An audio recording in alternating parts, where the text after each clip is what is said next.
My skin is like dark ebony under the blazing sun. Won't you tell me that I'm beautiful? But don't preface it by telling me the limiting conditions of my beauty. My skin is like Sunday morning, sweaty pews, uncomfortable shifting, uncomfortable silence. As a congregation waxes and wanes to the preacher's words, don't tell me I am sinful. Don't judge me for being religious. Our white God is the only thing you have left for us. Hello, my name is Dr. Chika Stacy Oriuwa, and I'm a first-year resident in psychiatry at the University of Toronto. And before I became a doctor, I was a competitive spoken word poet, meaning that I had spent many years on stage performing my poetry. I would have never imagined that one of the most important performances I would ever give would be at my medical school admissions interview for the University of Toronto in a seat across from a senior white male cardiologist, the one who would determine whether I would earn a spot at this prestigious institution and achieve my lifelong goal of becoming a doctor. This time, the performance I had rehearsed was entirely different to the poems I was trained to know by heart. Every move was part of a delicate dance.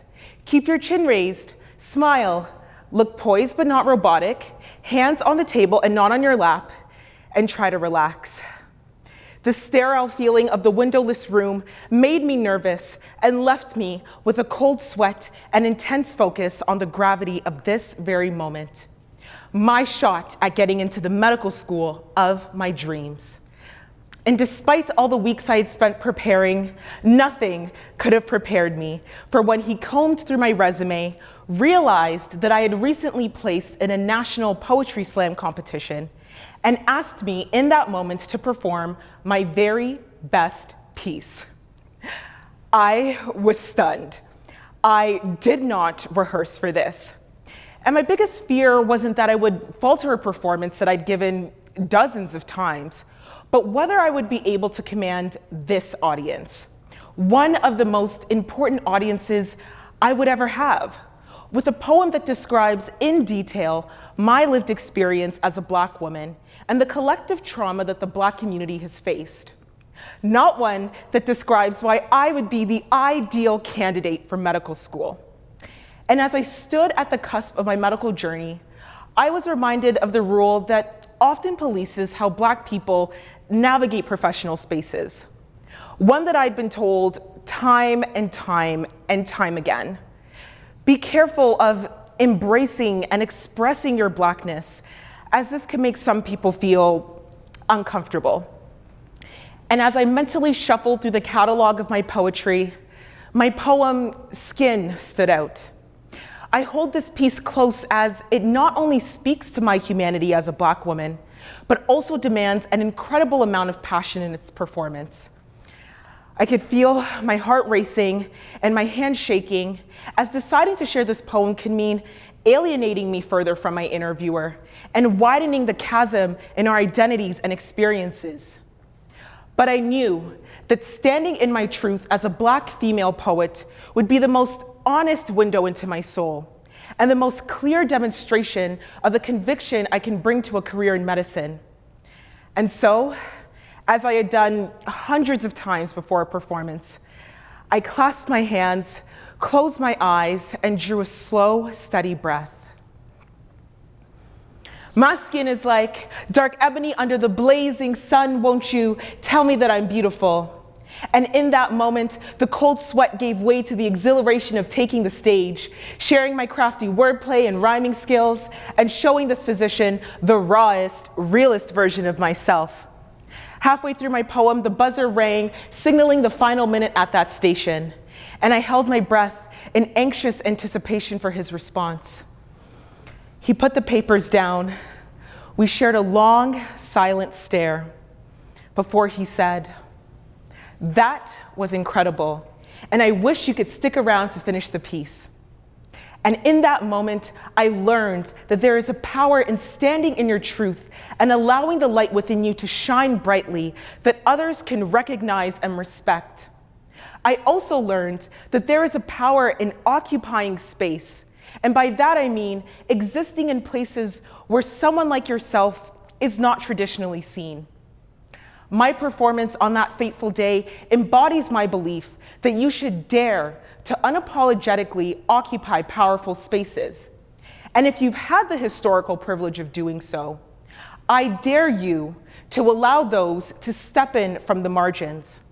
Because when we do this, we will not only empower ourselves and others, but actually shift the culture of a collective and inspire a generation. It's only when we do this that we can begin to see the gaps in equity close and opportunities for success be made available to all. And so I got in.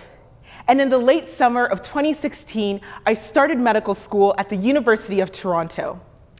And after having finished my undergraduate degree at McMaster University, where I was the only Black student in my class, I was so excited to be studying medicine in a city that is often regarded as one of the most diverse places in the world.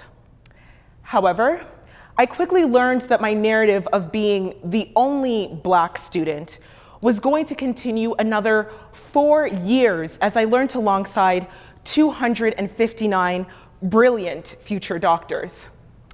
The gravity of being in my shoes meant having to contend with representing my race and fielding racism and microaggression in isolation. I came to understand that medicine is one of the oldest and most conservative professional spaces. Medical school is designed to draw in a diverse group of people and mold them into the ideal clinician. It's meant to change the way that we critically think, view the world, and present ourselves. And as a Black woman, occupying this space that literally had floor-to-ceiling paintings of the old white men who had founded and occupied this institution for decades, I was advised that embracing my Blackness and drawing attention to my differences could lead to further isolation. I remember a friend once told me that the goal was to be Black, but not too Black, that it made people feel uncomfortable. I was told that wearing my natural hair could be a distraction, that it would invite untoward inquiries and make my patients feel uneasy. Medicine was no space for the political statement of an afro. A preceptor even once told me that as a Black female doctor, there was no room for error. And so I quickly learned to cleave the parts of myself that rooted me in my identity, as I was told that this was the safest way to survive 4 years of rigorous studying, extremely late nights, and painfully early mornings.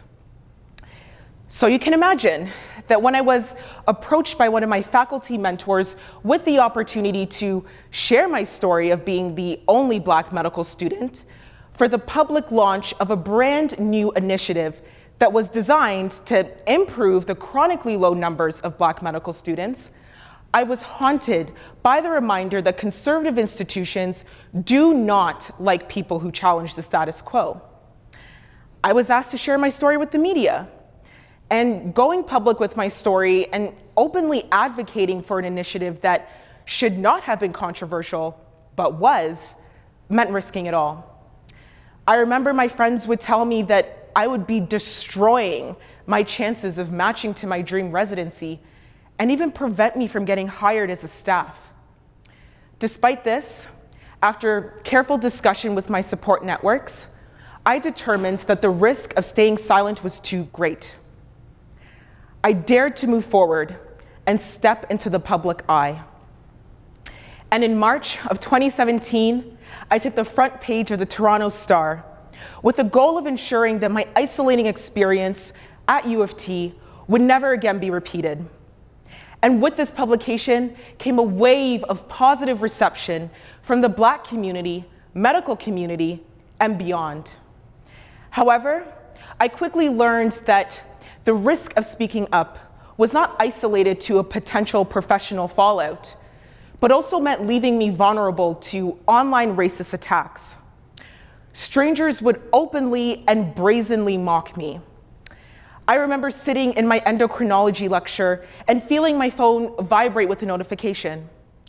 It was from Facebook, and a random man had commented on my Toronto Star article saying, "I bet she's studying African bush medicine, and I wouldn't let her treat my children." Another random Twitter user had commented and said, "Scientifically, the IQ of a Black African is lower than that of a white American. And if she wants more Blacks in her class, she should go back to Africa."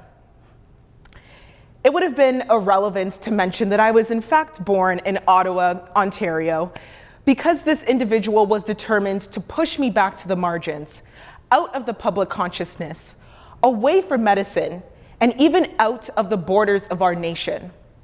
It was their belief that I was occupying a space in which I did not belong. However, I dared to move forward in the face of such intense hate that still continues to this day, because advocacy for me is a form of self-preservation. It's a reclaiming of my identity in a space that tries to erase it. And as I progressed through my clinical years, I began to shake the fear of showing up as my authentic self. I dared to wear my natural hair on the hospital wards and introduce topics of anti-racism into clinical discourse. And in my final year of medical school, as I was preparing my residency applications, I dared to submit a headshot of me wearing my afro, my kinks and curls on full display for the residency panel. And in that moment, I began to heal the disconnect between who I was and who I presented to the world. Today, I refuse to apologize for the space that I occupy in medicine. And this allows me to navigate my profession to a level of excellence and show up in this world with the confidence and reassurance that cannot be taken away. But the beautiful thing about all of this is that it's bigger than me. My advocacy has taken me on an unbelievable journey that has enabled me to educate tens of thousands of people on the importance of embracing diversity and anti-racism efforts. From TV and radio, summer camps and hospitals, to the provincial government and even the Canadian military. Yet, the most important conversations for me were the ones that happened in a cozy cafe in Toronto, over a hot cup of coffee, with a young woman who just wanted to know how to get into medical school, or the high schooler who wanted to find their voice, share their story, and make it in the world. I came to understand and deeply appreciate the responsibility I'd been given to inspire and mentor after receiving thousands of messages over social media, emails, and even letters from people around the world who were thanking me for sharing my story.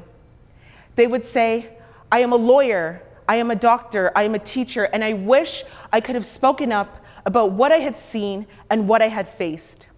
Many of whom went on to cultivate safer spaces and introduce topics of anti-discrimination into their environment. I was told that watching me share my story empowered them to enter powerful spaces, or more importantly, leverage their privilege to make their spaces safer and more accessible for those on the margins. I also came to understand that part of this responsibility means that when you get your foot in the door, you hold it open for others. And in June of 2020, I learned that U of T had admitted 24 Black, brilliant medical students, the largest cohort in Canadian history. And I was informed that I'd been referenced in a few applications, not just at U of T, but at other medical schools who are now beginning to make their admissions processes more equitable. I am so proud to be a part of a legacy at an institution that dared to make room for a demographic on the margins. And by that same month, despite the hesitancies and warnings, I had matched to my top choice residency program and was graduating medical school as valedictorian of my class, and finally became a newly minted doctor. Following this, I was invited to join the board of directors at Indigo Books and Music, a powerful company with massive Canadian influence who dared to make room for a young, Black, female doctor to take the stage. And as I enter that boardroom, full of well-esteemed and affluent businessmen and women, I dare to occupy that space confidently and authentically, never taking lightly the responsibility I'd been given to make impact on a national scale. And as I think back to that moment when I was asked to perform my poem during my medical school interview, I wonder how differently my story would have been had I said no. But instead, I chose to stand in my truth. And this enabled me to unlock my limitless potential and capacity to change the world, close gaps in equity, and make opportunities for success available to all. I wish I could have had the chance to finish my poem for the cardiologist that day. And so in honor of him, I'd like to leave all of you with the ending of a poem that I'd written and released in my second year of medical school, entitled Woman Black. Woman and black, doctor and woman, doctor and black woman, doctor, we need a doctor. Is there anyone on this place that can help? How can you be both doctor and black woman? I quickly say back, I know of nothing else than to become physician in the face of doubt, to be fearlessly melanin when the world begs otherwise, and to be feminine when my narrative is challenged and my opinions are called into question. I will stand at the intersection of my identities and I will say, I am woman, I am black, I am doctor, and I am here.